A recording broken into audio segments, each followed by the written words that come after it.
नमस्कार। माननीय supreme court का आदेश आ गया। अभी खुश होने की ज़रूरत नहीं, ना डीएड अभ्यर्थियों को ना बीएड अभ्यर्थियों को।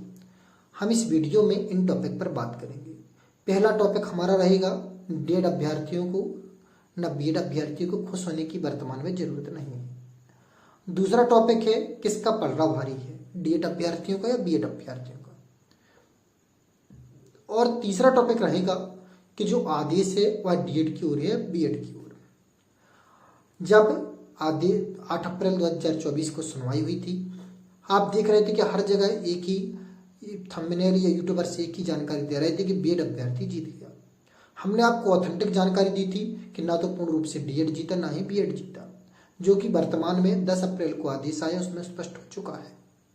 अब बात करते हैं पॉइंट में, तीसरे पॉइंट से कि आदेश है उसमें लिखे क्या।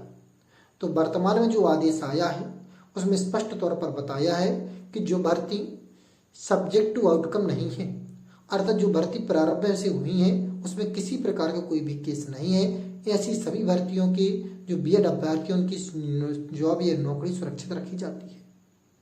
साथ ही साथ राज्य सरकार को निर्देश दिए कि उन्हें उनका ब्रिज कोर्स कराया जाए और ब्रिज कोर्स की जवाबदेही और राज्य सरकार की होगी। यदि कोई शिक्षक ब्रिज कोर्स में फेल होता तो उसे बाहर नौकरी से बाहर किया जा सकता है। यहाँ तक जो पक्ष था बीएड अभ्यर्थियों के हित में था। इसके बाद जो जैसे कि हमने आपको बताया था कि जो भर्ती सब्जेक्ट टू आउटकम है, जैसे मध्य प्रदेश, छत्तीसगढ़, बिहार, यहाँ पर जो भर्ती है माननीय हाई कोर्ट के आदेश के अधीन है, अर्थात जो हाई कोर्ट का निर्णय आएगा वह सर्वमान्य होगा। दूसरा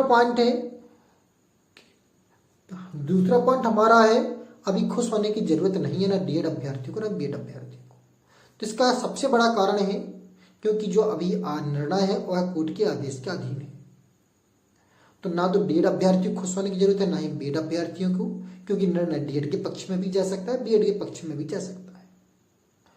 दूसरा सबसे बड़ा कारण है ना ही किसी को टिप्पणी दें, ना डीएड अभ्यर्थी बीएड को देना, बीएड अभ्यर्थी को डीएड को, क्योंकि बीएड अभ्यर्थी की कोई गलती नहीं है, फॉर्म डलवाए के उन्होंने डाली। डीएड अभ्यर्थियों की भी कोई गलती नहीं है क्योंकि अपना अधिकार कोई नहीं छोड़ता है। इसलिए अभी किसी पर टिप्पणी करना करें, ना ही अत्यधिक प्रसन्नता हो, क्योंकि अत्यधिक जो प्रसन्न होते हैं उन्हें अंत में तकलीफ भी मिल सकती है। इसलिए हम आपसे यही निवेदन करेंगे कि अभी जस्ट वेट एंड वॉच। जो हमने आपको 8 तारीख के लिए वीडियो में बताया, तो आज पुनः कह रहे हैं जस्ट वेट एंड वॉच। हमने आपको बताया था कि पूर्ण रूप से आदेश किसी की ओर नहीं गया था।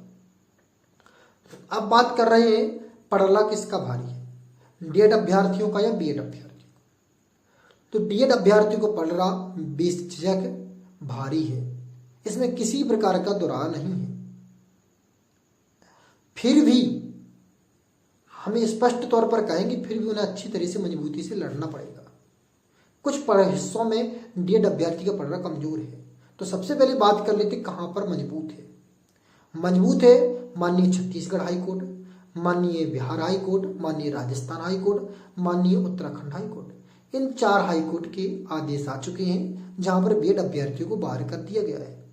ये चारों के चारों संवैधानिक खंडपीठ है, यहाँ पर भी माननीय न्यायमूर्ति द्वारा आदेश दिया गया है।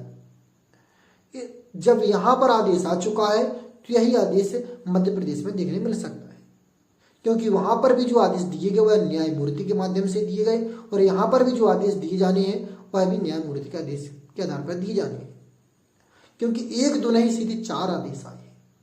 यहाँ पर डीएड अभ्यर्थियों का पलड़ा अत्यधिक भारी नजर आता है। जो स्थिति बिहार की थी 2 साल से करने के बावजूद भी निकाल दिया गया। छत्तीसगढ़ में मध्य प्रदेश की सेकंड काउंसिलिंग जैसी स्थिति है। अब बात करें बीएड अभ्यर्थियों को पलड़ा कहां भारी है, तो बीएड अभ्यर्थियों को पलड़ा यहाँ भारी है इस पॉइंट पर कि वर्तमान में बीएड अभ्यर्थियों के पास फंडिंग पर्याप्त है।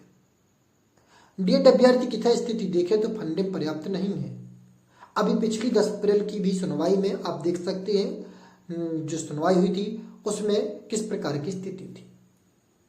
अगर समय पर डीएड अभ्यर्थियों की फंडिंग नहीं होती है, सही तरीके से पैरवी नहीं की जाती, तो कुछ भी हो सकता है। सबसे विषय महत्वपूर्ण बात, क्योंकि आप देखते हैं कि जो वकील होते हैं वह सच को झूठ और झूठ को सच बनाने की ताकत रखते हैं। तो इसलिए जो आदेश आया वो लचीला है। इसमें स्पष्ट तौर पर ये नहीं कहा गया कि सब्जेक्ट टू आउटकम है तो उन्हें बाहर ही कर दिया जाए। उन्हें हाई कोर्ट के आदेश के अधीन छोड़ा है, अर्थात हाई कोर्ट में जब अच्छी तरीके से पैरवी होगी, वरिष्ठ वकील उतरेंगे, तब कहीं जाकर बीएड अभ्यर्थी बाहर हो सकता है। और यदि वरिष्ठ वकील नहीं उतरते हैं तो बीएड अभ्यर्थी का बाहर निकलना संभव नहीं है। इसलिए अपना पक्ष भी आपको एक बार फिर से रखना पड़ेगा, वो भी मध्य प्रदेश हाई कोर्ट में। जब सही तरीके से पक्ष रखा जाएगा तभी आपको जीत प्राप्त होगी। इस बात को माइंड नोट करके रख लीजिए। ऐसा नहीं है कि आप सुप्रीम कोर्ट से जीत गए तो हाई कोर्ट में आपका काम खत्म है। हाई कोर्ट में आपको पैरवी करने की जरूरत नहीं है। आपको हाई कोर्ट में भी उतनी ही दमखम से बात रखनी पड़ेगी जितनी कि आपने सुप्रीम कोर्ट में रखी थी। उतनी ही सक्रियता से रखना पड़ेगा जितनी आप सुप्रीम कोर्ट में थी। यदि आप सुप्रीम कोर्ट की सक्रियता नहीं दिखाएंगे तो आपका नतीजा कुछ और होगा। जो हमने कहा कि जो प्रारंभ में हंसते हैं तो उन्हें बाद में रोना पड़ता है। इसलिए हम पहले भी कहते रहे जस्ट वेट एंड वॉच, आज भी वर्तमान में यही कह रहे हैं जस्ट वेट एंड वॉच। आप अपने पक्ष को मजबूती से रखें, मजबूती से उतारें और 15 तारीख को जो सुनवाई होनी है 15 अप्रैल 2024 को, जो संभवतः हो सकती है अंतिम सुनवाई होगी, क्योंकि 10 अप्रैल को इसकी सुनवाई हो चुकी एक बार। और यहाँ जब 10 अप्रैल की सुनवाई में कहा गया था कि माननीय जी आदेश शीघ्रता में बहुत विलम्ब हो चुका है, इसका आदेश देने का कष्ट करें, तो संभवतः लास्ट सुनवाई होगी 10 अप्रैल को। नमस्कार, जय माता दी, राधे राधे, जय श्री राम।